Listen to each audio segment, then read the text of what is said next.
Exclusive. Gold Rush miner Parker Schnabel races to salvage Mud Mountain Gamble's next Gold Rush is a numbers game as the season races to an end. To date, Parker has spent 4 months and $4.5 million getting to pay dirt at Mud Mountain. Not even 30 years old yet, Parker Schnabel is worried. In TV shows as exclusive Gold Rush preview below, we ride with Parker as he grouses that he has too much money invested in Mud Mountain. And not only Parker, but the opening shows a wandering grizzly bear on the same road. Parker says, "You know, this season we put a lot of our eggs in the Mud Mountain basket, and it's really not paying off like we expected." And with less than a month before winter freezes him out of the mining game entirely, Parker Schnabel's season is in the balance. He adds, "I don't even know if we're going to break even in it, which is a real bummer." Parker has spent a lot of money digging deep and covering 2 bases. Parker says, "Everybody killed themselves trying to make it happen." Up to now, Parker is searching for a hot spot that could hold 8,000 ounces of gold, as the piece that's left on his cut is the center of where the best drilling allegedly can be found. It appears that Tyson Lee's pad idea to get rid of tailings without involving cleanup was pretty clever. But Schnabel's crew are not immune from equipment failure. Tony Beats has millions invested in the Indian River and has faced one obstacle after another. He struck out twice a third time to get a water license. At Paradise Hill, he has been running pay through son Mike's trommel, and his whole family is on the payroll. On top of his troubles are machine failures, and last week's truck/crane failure, and hauling up the steep hill was intense. He's desperate to pick up what he believes is $10 million in gold unclaimed. The bright spot is after 3 years of fighting for a water license. It looks promising, and veteran boss Fred Lewis has created an alliance. His gold production is not good, and he has created an opportunity for his crew to make some money. Unfortunately, his landlords leaned on him a bit last week, and they leveled that he needed bigger equipment and told him he was not welcome next year unless he fixed this issue. Lewis called up Beats to get a D8 or a D9, and Beats shut him down. Brandon Clayton shut him down initially, but Fred talked him into a 50-50th partnership on any gold recovery. Tune in to see if the partnership sticks and Schnabel's Big Red Luck continues to improve. Gold Rush airs Friday at 8 p.m. ET/PT on Discovery. In addition to watching the series on Discovery, viewers can check out new episodes each week on Discovery Joe. Additionally, viewers can join the conversation on social media by using the hashtag #GoldRush. Exclusive. Gold Rush miner Parker Schnabel races to salvage Mud Mountain Gamble. Parker Schnabel, the young mining prodigy who rose to fame on Gold Rush, is no stranger to high-stakes gambles.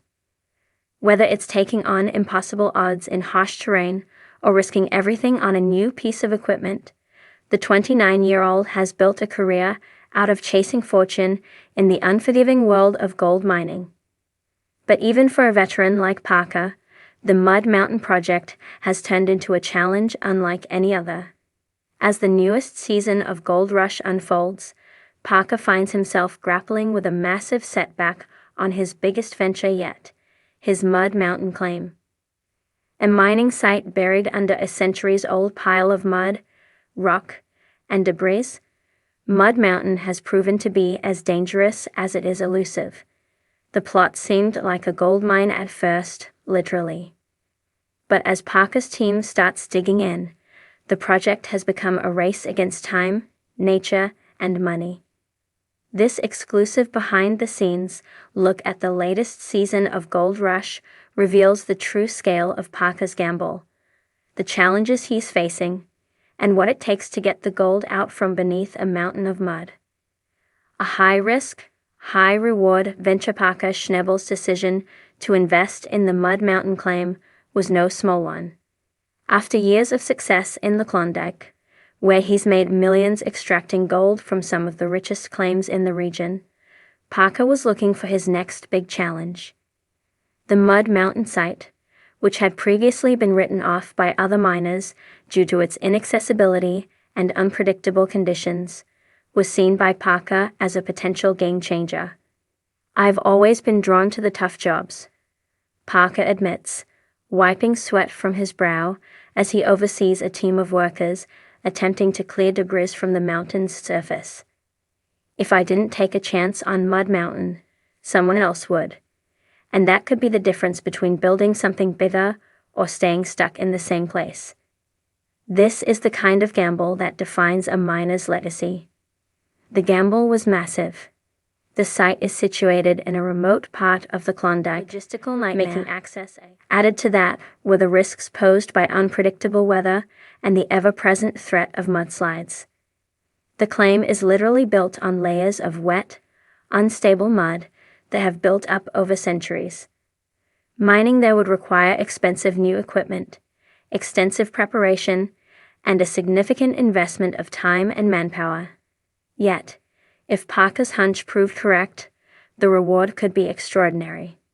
Historical records and geological surveys indicated that the area might hold a significant amount of gold, likely hidden under the thick layers of debris. If Parker could figure out how to extract it, the payoff could be a career-defining moment. The setback: nature strikes back despite Parker's confidence and the substantial resources he poured into the venture. The Mud Mountain project quickly turned into a disaster waiting to happen. The biggest problem was the unstable ground. The massive pile of mud and rocks covering the claim was not only difficult to mine through, but it was also prone to shifting without warning. In one of the season's most dramatic moments, a mudslide occurred just as Parker's crew had begun to move in serious equipment. Entire sections of the mountain gave way, burying machinery and tools in the muck. For Parker, it was a gut-wrenching moment. "You can't predict something like that," Parker reflects, sitting at a temporary camp set up near the site. "We were just starting to make progress, and then, in an instant, everything's gone. It's devastating. You're left with this sense of helplessness, but we can't stop. We need to dig out of this hole, literally and figuratively." The setback not only delayed the project, but it also created financial strain. The cost of rebuilding equipment and dealing with the aftermath of the mudslide was astronomical. Parker's crew had to scramble to salvage what they could, while he spent sleepless nights trying to figure out how to keep the operation afloat. "Honestly, I didn't know if we were going to make it through," Parker admits. "The whole thing could have collapsed. It wasn't just about the equipment, but the time we lost. The longer we're delayed, the more money we lose." The race against time with winter fast approaching, Parker faces the terrifying reality that Mud Mountain may be one of the worst investments he's ever made. Time is critical, and if he doesn't start pulling gold out of the ground soon, the claim could end up costing him more than it's worth. For Parker, the prospect of failure is more than just financial, it's personal. "I've put everything I have into this project," he explains. "My name, my reputation, my team. If we don't get gold out of this mountain, I've got nothing to show for it. I can't afford to let this claim collapse. Not now. Not after all this." His team, composed of some of the toughest and most experienced miners in the industry, is feeling the pressure too. The atmosphere on site has become tense, with workers on edge as they try to navigate the mountain's unstable terrain. "It's not like we don't know what we're doing," says Rick, a longtime member of Parker's team. "But Mud Mountain is testing us. We've all been in some tough spots before, but this is something else."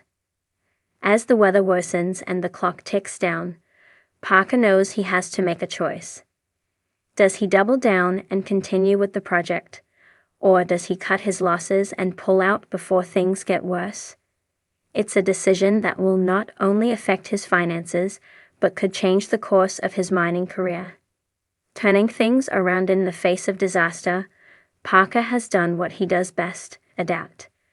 After the initial mudslide, he brought in specialized engineers to help shore up the claim and develop a more stable approach to mining. The old methods of mining simply wouldn't work here. They had to innovate or risk failure. That meant using new technology, like high-powered water jets, to break apart the dense mud, as well as more sophisticated equipment designed to work in unstable conditions. "We've learned a lot," Parker says, his eyes intense as he surveys the machinery now in operation. "This is uncharted territory. We've had to rethink everything: how we move dirt, how we process it, and how we keep the mountain from swallowing us whole." The changes have made a difference. Slowly but surely, Parker and his crew are starting to extract gold.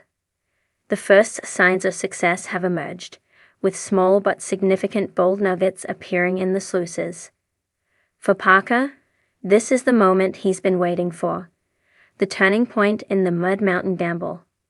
"It's not a fortune yet, but it's enough to give us hope," he says with a relieved smile.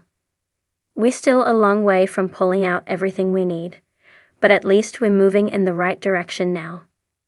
The future of Mud Mountainers, Parker Schnabel, continues to work through the challenges of Mud Mountain. One thing is certain: this is a make-or-break project. If he can manage